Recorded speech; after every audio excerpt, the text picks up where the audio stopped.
Tässä videossa katsotaan, mitä pitää huomioida, kun otat AutoCADin eka kertaa käyttöön.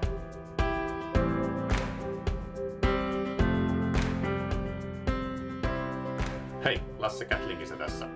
Kun otat AutoCADin eka kerran käyttöön, on hyvä käydä läpi muutamia asetuksia, että se käyttö lähtee liikkeelle sujuvasti.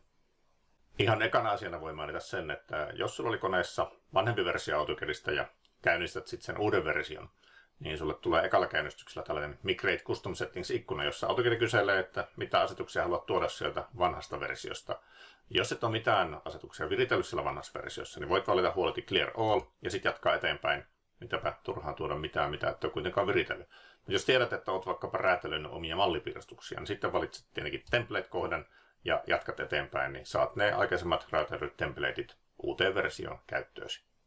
Aloitusikkunan vasemmasta reunasta voit aloittaa uusia tiedostoja tai avata vanhoja.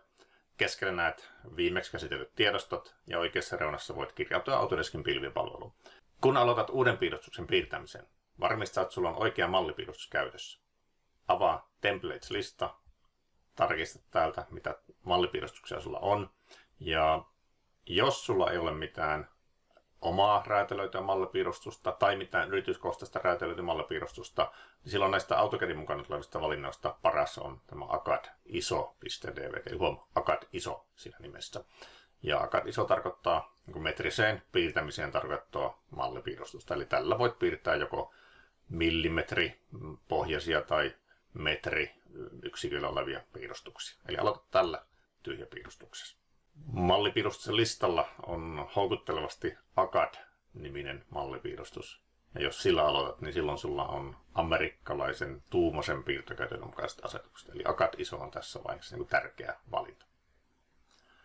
No, AutoCADin oletuskäyttöliittymä on tämmöinen hyvin tummanpuhuva. Toisaalta se on ihan hyvä, koska meillä usein olemassa olevissa piirustuksissa käytetään kirkkaita värejä. Ja kirkkaat värit toimii hyvin tällä tummalla näytön taustavärillä.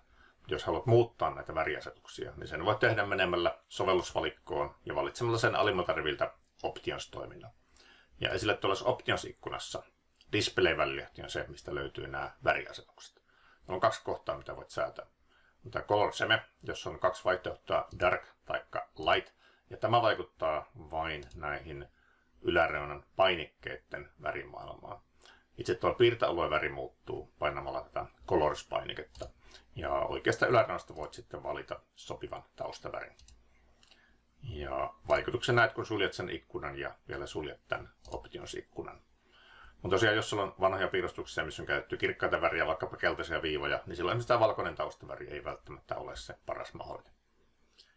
No miten palautellaan ne oletusvärit? Mennään uudestaan tänne sovellusvalikon takaa löytyvään Options-toimintoon. Ja täällä Colors-painikka takana olevassa lisäikkunassa on valinta Restore All Context, eli palauta ne oletusvärit tuohon piirtoalueelle. Tuo painikkeiden värimaailmasti on vielä oma valinta täällä yläreunassa. Sinänsä taustaväri on makuasia, mutta totta kai nämä olemassa olevat piirustukset vaikuttaa siihen, että miten näet ne viivat mahdollisimman hyvin tuossa näytöllä. Toinen asia, minkä voisi mainita Options-toiminnosta, on tuo tallennusformaatti. Eli täällä Options-toiminnon Open and Save-välilehdessä on valinta sille, että mihinkä tiedostoformaattia olet tallentamassa. Jos olet mukana projekteista tai jos sulla on yhteistyökomponentti, millä on vanhoja versioita, ja ne ilmoittaa vaikka, että okei, meillä on AutoCAD 2012 versio, niin silloin sun pitää tätä listaa valita niin heidän versiota vastaavaan formaattia. Se olisi silloin tuo 2010. Eli tämä tiedostomuoto ei muutu jokaisen AutoCADin myötä. Nythän meillä on tämä 2013 versio pysynyt 2013 versiosta tähän 2017 versioon saakka saman. Seuraava asia on sitten säätää tuolla oikealla alareunassa olevat piirtämisen aputoimittaja-asukset kohdalleen.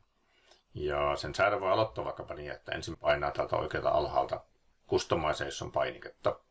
Ja tämä Customization painike luettelee kaikki toiminnot, mitä on tarjolla. Ja nyt sun homma on sitten oikeastaan lähteä miettimään, että mitä näistä toiminnoista sä tarvitset. Esimerkkinä mulla on täällä nyt esille myöskin tämmöinen toiminta kuin Isometric Drafting, eli isometrian piirtäminen. Kun en mä tee mitään isometristä piirtämistä, niin toi toiminta on mun työn kannalta ihan turha. Mä voin ottaa sen silloin pois. Infer Constraint. parametrinen piirtäminen. Jos mä en sitä parametrista piirtämistä tee, niin en mä tarvitse sitä painikettakaan, silloin pitää välttämättä olla alhaalla esillä. No mitä mä sitten itse laittaisin omaan työhön? Ehkä omassa työssä mulla olisi tyypillisesti tällaisia vaihtoehtoja kuin tuo Model Space.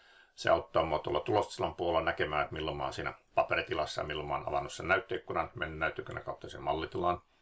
Grid ja Snap, ne on ehkä enemmän kaavion piirrossa apuna. Kaavion piirtotoiminnassa voidaan säätää piirtoasetuksia näiden avulla helposti. Dynamic Input auttaa taas mittatarkkojen asioiden tekemisessä, eli voidaan syöttää viivoille pituuksia ja kulmia. Ortho ja Polar vähän niin kuin kavereita keskenään, eli ne on tekniikoita, millä voidaan viivalla antaa suuntia. Mä käytän itse tätä Polar-toimintoa, se on vähän joustavampi kuin tuo Ortho. Sitten meillä on täällä tämä Object Snap ja sen kaveri Object Snap Tracking. Ja näillä voidaan taas osoittaa se viivan alkupiste jonkun aikaisemman viivan päätepisteeseen tai puolen väliin tarkasti kiinni. Kaksi seuraavaa liittyy enemmän noihin viivojen asetuksiin, niin line weight ja transparency. Voidaan laittaa viivan leveydet tuohon näytölle näkyviin, ja transparency-valinnalla voidaan säätää, että onko meillä noin esimerkiksi läpinäkyvien HUDs-objektien sen läpinäkyvyys nyt voimassa vaiko ei. Selection cycling liittyy valintatoimintoihin. Meillä saattaa kuvissa helposti olla turhaan päällekkäisiä elementtejä, ja selection cycling avulla me voidaan helposti kohdistaa se valinta oikeaan elementtiin siinä nipussa. 4 seuraavaa liittyy oikeastaan noihin 3D-mallinnustoimintoihin. Ne on vaan tämän täyden AutoCADin toimintoja. Eli jos et tee 3D-toimintoja, näitä on turha pitää päällä. Annotation-asetukset on merkittyjen skaalaustyökaluja. Eli niillä voidaan tekstit ja mitat saada automaattisesti skaalautumaan oikein kokoiseksi piirustukselle annetun mittakaavan perusteella. Workspace Switching lähinnä käytössä ehkä tässä täydessä AutoCADissa ja silloinkin vaan, jos teet 3D-toimintoja, eli voit vaihtaa 2D-käyttöliittymästä 3D-toimintoihin. Annotation Monitor liittyy 3D-mallien mitoittamiseen, ei välttämättä normaalityössä tarvitse pitää päällä. Unit näyttää kohdistiristikon koordinaatit, ei paljon hyötyä normaalikäytössä. Quick Properties, semmoinen suppea ominaisuustyökalun makuasia. Log UI käyttöliittymän lukitus, ei juuri käyttöä. Isolated Objects ehkä 3D-mallinnukseen liittyen, niin sillä voidaan helposti piilottaa tai ottaa esille joku tietty 3D-elementti. Graphics Performance liittyy siihen, että ihan siinä AutoCADin käynnistyksen yhteydessä tuonne oikealla alas tulee puhekupla, missä AutoCAD puhuu, minkälainen näytöohjaaja sulla on. Ja tänä avulla voisi jälkikäteen sitä tarkastella, ei välttämättä paljon käyttöä enää jälkikäteen sitä tutkailla. Clean Screen. Toimintimella voidaan piilottaa AutoCADin käyttöliittymästä noin painikkeet, saada isompi tila työskentelyä varten ja sitten ne voidaan helposti tuoda taas takaisin näkyviin. Tämä on tavallaan niin vaihe 1. Säädetään itselle sopivat työkalut tuonne alareunaan. Tämä lista voidaan sulkea klikkaamalla tähän kuvan päälle tyhjään kohtaan. Ja sitten alkaa se vaihe 2, eli lähdetään virittelemään näiden työkalujen sisältöä. Ja yksi tärkeimmistä on tämä Object Snap-toiminto. Tämän Object Snap-painikkeen päällä oikeita näppäintä klikkaamalla saadaan näin valikko, mistä voidaan sitten lähteä ruksailemaan, että mitä toimintoja halutaan ottaa käyttöön. Esimerkiksi AutoCADissa ei ole tuota midpoint-toimintoa oletuksena valmiina päällä, eli me ei saa tartuttua viivan puoleen välin kiinni. Lisätään tänne sellaista, mikä tuntuu meidän työn kannalta sopivalta. Omassa työssä mulla yleensä on valittuna Endpoint, Midpoint, Center, sitten uusimmissa versioissa on tämä Geometric Center, sitten on Quadrant, Intersection ja Extension. Näillä mä yleensä pärjään noin niin normaalityöskentelyssä. Tämänkin listan voi sitten sulkea klikkaamalla tähän tämän listan viereen tähän kuvan päälle tyhjään kohtaan. Ja sitten tietenkin pitää muistaa tarkistaa, että jäihän se työkalu itsessään täällä alhaalla päällä, eli onhan se sinisellä korostettuna se työkalun paini.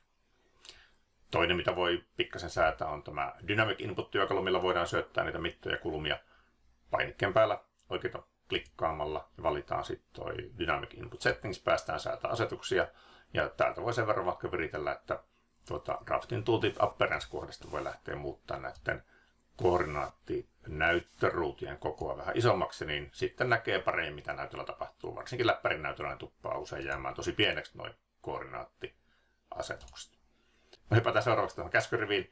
Käskyrivi täällä alhaalla on vapaasti liikuteltava. Sen voi liikuttaa ihan minne vaan tällä näytöllä. Sen voi vetää vaikka tänne näytön alareunaan kiinni. Vähän siihen malliin kuin se vanhemmissa versioissa.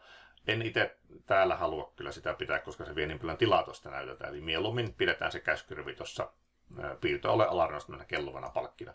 Mutta jos suljet sen vahingossa pois tällä sulkemisruksilla, niin AutoCAD kyllä ilmoittaa tässä, että voit tuoda sen takaisin esille tuolla Ctrl-9 pikanäppäimelle. Eli jos olet vahingossa piilottunut käskyrivin, niin Ctrl-9 saat sen takaisin. Viimeisenä asiana voisi mainita tämän vähän niin kuin yleisemmän tämmöisen käyttöliittymän asetusten säätämisen, ja se löytyy täältä yläreunan työkalukokoelmasta täältä Vie-välilehdestä. Eli täällä on toiminta, millä voit säätää, mitä elementtejä tässä näytöllä näkyy. Esimerkkinä toi Viev-kupe, eli katselukuutio tuossa oikealla ylhäällä, liittyy 3D-mallin katseluun. Jos et sitä tarvii, niin voit säätää sen näkyvyyttä tällä Viev-kupe-painikkeella. Navigation bar on toi zoomauspalkki täällä oikeassa reunassa. No, itse en tarvii oikeastaan tätä navigation baria ollenkaan, koska meillä hoituu kaikki ne zoomailut kuitenkin ton rullahiiren avulla. File tabs, sillä voidaan säätää näkyykö noita tiedostovelehtiä tuossa yläreunassa, ja layout tabs, tällä voidaan säätää näkyykö noita tulostusvelehdet tuolla vasemmalla alhaalla. Ja nyt kun mä sulin ton navigation barin, niin nyt tosiaan sitä rullahiirellä hoituu kaikki zoomailut, eli rullaa pyörittämällä pääsen zoomailemaan. Kohdistiristikon sijainti vaikuttaa aina siihen, että mihin kohtaan mulla se zoomaus kohdistuu. Rullapohjassa pääsen liikuttaa sivusuunnassa eli panoroimaan, ja sitten rullaa tuplaklikkaamalla saa sen koko kuvan näkyviin, eli Zoom Extends-käsky autokädessä toteutuu. Tässä nämä käyttöliittymän alkuvirittely.